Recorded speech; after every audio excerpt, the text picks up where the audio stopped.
Leitura do capítulo 29, seção 2. A vinda do hóspede. Por que você não perceberia como liberação do sofrimento o fato de aprender que você é livre? E por que você não escolheria a verdade ao invés de olhar a verdade como um inimigo? Por que um atalho fácil traçado com tanta clareza que é impossível perder o caminho pode parecer espinhoso, duro e por demais difícil para que você o siga? Não será porque você o vê como uma estrada para o inferno, em vez de olhar para ele como um caminho simples, sem sacrifício e sem qualquer perda, para que você se encontre no céu e em Deus? Olha quantas questões! Até que você se dê conta de que não desiste de nada, até que compreenda que não existe nenhuma perda, terá alguns arrependimentos acerca do caminho que escolheu, e não verá os muitos ganhos que a tua escolha te ofereceu. Entretanto, embora você não os veja, embora não veja os ganhos, eles estão presentes. O que os causou teve efeitos e eles não podem deixar de estar presentes onde a sua causa se introduziu.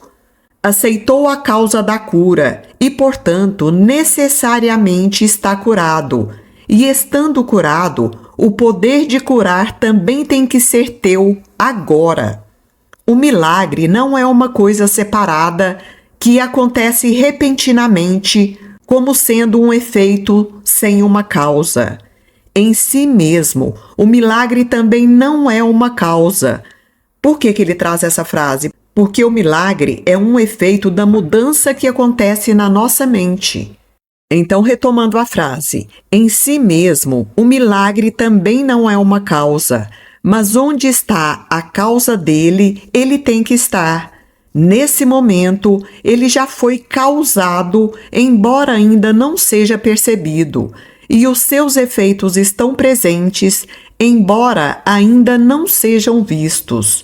Olha para dentro agora e não contemplará uma razão para o arrependimento, mas sim uma causa para se regozijar em contentamento e para ter esperança de paz. Que bonito!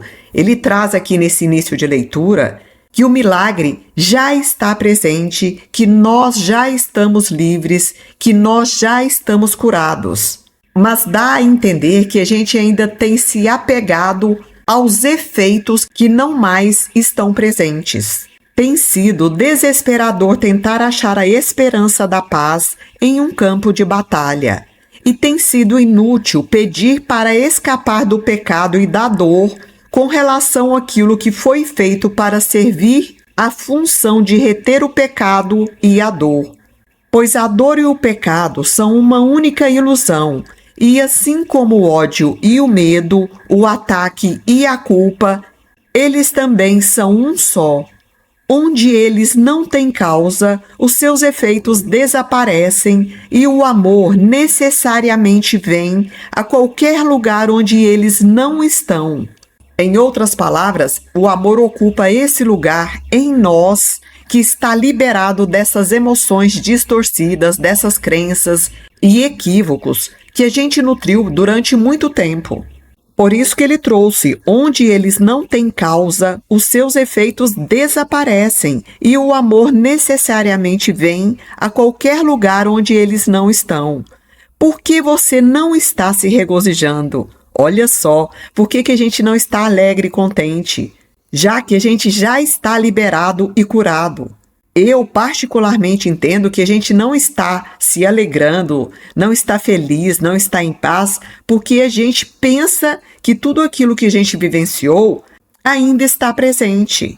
Você está livre da dor e da doença, da miséria e da perda e de todos os efeitos do ódio e do ataque. A dor não é mais tua amiga. A culpa não é mais o teu Deus e agora você deveria dar boas-vindas aos efeitos do amor. Que bonito isso, né? O teu hóspede veio, você convidou e ele veio. não o ouviu entrar, pois não lhe deu as boas-vindas totalmente. No entanto, as dádivas dele vieram com ele, e ele as depositou aos teus pés, e agora te pede que você olhe para elas e as receba como sendo tuas. Ele necessita da sua ajuda para dá-las a todos os que caminham à parte, acreditando que estão separados e sozinhos. Eu imagino que esse hóspede que ele está trazendo é o Espírito Santo, e também pode ser entendido como a consciência crística, o próprio Cristo, né? Ou mesmo Deus. Vai saber, vamos ter que continuar a leitura para entender. Mas até aqui o que ele trouxe com essa última frase é que esse hóspede depositou aos nossos pés todas as dádivas que ele trouxe com ele, mas que são nossas. E agora ele precisa da nossa ajuda para dar essas dádivas, ou seja, estender estas dádivas a todos aqueles que ainda pensam que estão sozinhos e que acreditam que estão separados. Isto é, que acreditam que são apenas corpos físicos. Eles serão curados quando você aceitar as tuas dádivas, porque o teu hóspede dará boas-vindas a todos cujos pés tiverem tocado a terra santa na qual você está e onde as dádivas que ele trouxe para dar a eles também foram depositadas. Você não vê o quanto pode dar agora, devido a tudo o que recebeu. Entretanto, aquele que entrou apenas espera que você venha para onde o convidou a estar. Não existe nenhum outro lugar onde ele possa achar o seu anfitrião e nem onde o seu anfitrião possa encontrá-lo. E em nenhum outro lugar as suas dádivas de paz e de alegria podem ser recebidas e toda a felicidade que a sua presença traz pode ser obtida, pois elas estão onde aquele que as trouxe consigo está, para que essas dádivas possam ser tuas. Não pode ver o teu hóspede, mas pode ver as dádivas que ele trouxe, e quando olhar para elas, acreditará que a presença dele tem que estar lá, pois o que é capaz de fazer agora não poderia ser feito sem a graça e o amor que a presença dele contém. Tal é a promessa do Deus vivo.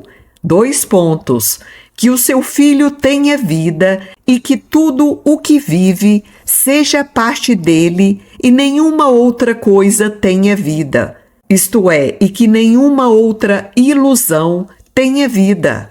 Aquilo a que você deu vida não está vivo e simboliza apenas o teu desejo de estar vivo, a parte da vida, vivo na morte, com a morte percebida como vida e o viver visto como morte. Que interessante, aquilo a que a gente deu vida, que no meu entendimento aqui pode ser o corpo físico, o ego e também todas as ilusões. Isso a que a gente deu vida não está vivo e apenas simboliza o nosso desejo de estar vivo, mas a parte da vida, separado da vida. Em outras palavras, ele trouxe aqui, vivo na morte, e com a morte sendo percebida como vida, e o viver visto como morte. Olha só, gente. Aqui, a confusão decorre de confusão, pois esse mundo se baseia na confusão e nada mais existe em que ele possa se basear. Esse mundo de ilusões se baseia em confusão e não existe uma outra coisa na qual esse mundo de ilusões possa se estruturar. A sua base não muda, embora pareça estar em mudança constante. No entanto, o que é isso, senão o que a confusão realmente significa? A estabilidade para aqueles que estão confusos não tem significado, e o deslocamento e a mudança vêm a ser a lei segundo a qual eles qualificam as suas vidas. O corpo não muda, ele representa o sonho maior de que a mudança é possível. Mudar é atingir um estado que não é como aquele no qual você se achava antes. Não há mudança na imortalidade, e o céu não a conhece. O céu não conhece a mudança que a gente percebe no mundo da forma. E a gente percebe isso com tanta clareza que o nosso próprio corpo muda o tempo todo. Ele envelhece, ele adoece, ele oscila nas suas emoções. Mas na eternidade, na imortalidade, não existe mudança. Nós somos seres imortais vivendo na unicidade. No entanto, aqui na Terra, ela tem um propósito duplo, pois pode ser feita para ensinar coisas opostas. Olha só, ele vai trazer que aqui na Terra a mudança tem um duplo propósito, porque a gente aprende através dos contrastes. Amor e ódio, doença e saúde, alegria e tristeza, bom e mal. Então, tem várias possibilidades para que a gente aprenda a escolher a opção que vai nos elevar e que vai nos colocar num outro nível consciencial, para que a gente faça as escolhas de acordo com aquilo que a gente verdadeiramente é e não de acordo com o mundo da forma. Eu vou retomar a última frase. Aqui na Terra, a mudança tem um propósito duplo, pois pode ser feita para ensinar coisas opostas e refletem o professor que as está ensinando. Aqui também se coloca a escolha, né? Nós vamos escolher o ego como professor ou o Espírito Santo, porque a mudança que a gente vai perceber aqui vai espelhar os ensinamentos do professor que a gente escolher. O corpo pode parecer mudar com o tempo, com a doença ou com a saúde e com eventos que parecem alterá-lo. Entretanto, isso significa apenas que a mente não mudou no que diz respeito à sua crença quanto ao propósito do corpo. Essa crença que valida o corpo como sendo real é uma crença que está na nossa mente também. A doença é uma exigência de que o corpo seja alguma outra coisa que ele não é. Assim como o corpo não é nada, o nada é a garantia de que ele não pode ser doente. Pelo fato de o corpo não ser nada, isso garante que o corpo não pode adoecer. Olha que coisa incrível isso! Então, quando a gente adoece, o que adoeceu, na verdade, foi a nossa mente separada. E para tentar provar a existência dessa mente separada, para tentar confirmar essa mente que está separada, que é movida pelo ego, então a mente projeta no corpo físico uma doença, porque aí fica difícil para a gente compreender que o corpo físico não existe. Se ele pode adoecer, se eu estou doente, como assim que ele não existe? Não é mesmo? E ele continua aqui, ó. Na sua exigência de que o corpo seja mais do que isso, está a ideia da doença. Pois essa ideia da doença pede que Deus seja menos do que tudo o que ele realmente é. Nesse sentido, o que vem a ser de você, já que é a ti que o sacrifício é pedido. Ele traz aqui, se Deus, que é tudo, está reduzido a quase nada, o que vem a ser então de nós, para quem esse sacrifício do corpo físico está sendo pedido? Pois a Deus é dito que uma parte dele não mais lhe pertence. Estamos negando o Filho de Deus em nós, e com isso retiramos do próprio Deus a parte que cabe a ele.